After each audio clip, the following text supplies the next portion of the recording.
Until a few months back, the world was happy to call China its workshop, the global manufacturing capital. Not anymore. The over-dependence on China cost the world dearly. Since the year 2009, China has been the world's largest exporter of goods. In 2020, China exported a deadly virus, and that could well be its undoing.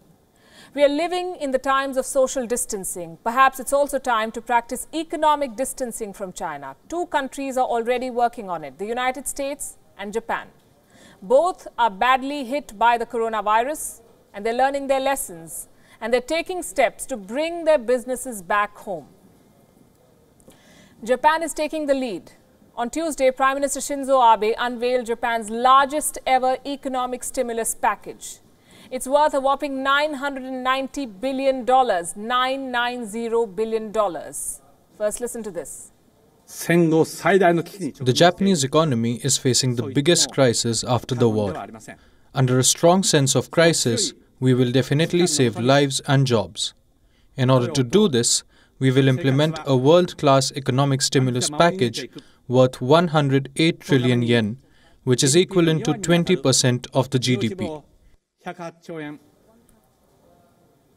20% of their GDP. He calls it a world-class relief package, and it has a clear message for China, this package. It has a unique allocation.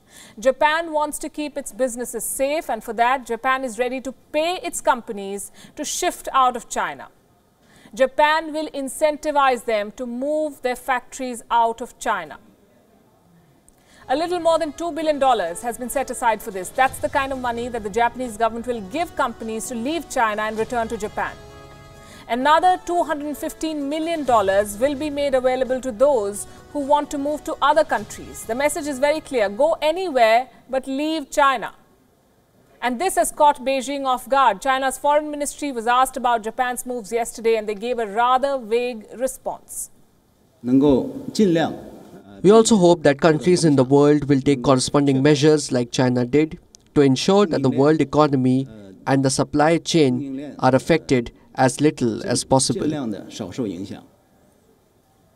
Vague expression of hope. We all live in hope, I say. What about the United States? The exodus of American companies had already begun. The virus has only accelerated it. Thanks to US President Donald Trump's America First agenda, US companies were being forced to rework their supply chains. The trade war had forced them to ditch China. Last year, more than 50 American companies had reportedly exited China.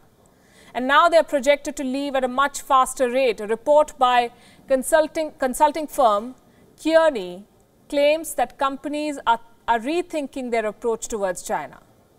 Now they want to diversify their sourcing and supply because they can no longer depend just on China. The coronavirus outbreak has snapped the global supply chains.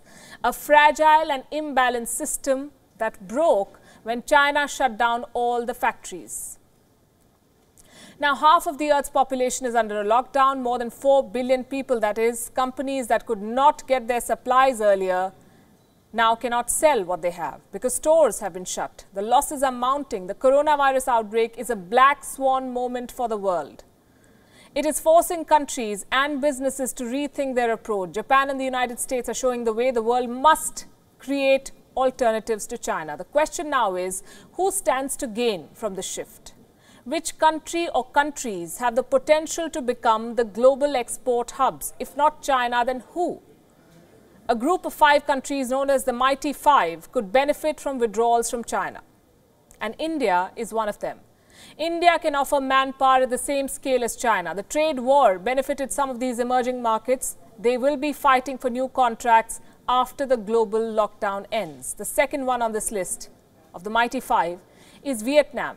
Before the coronavirus crisis, Vietnam was exporting around 5,000 products to the United States. Thailand, Malaysia and Indonesia also stand to gain. Again, the same selling points, cheaper raw material and labor. It is time for the world to seriously explore these options.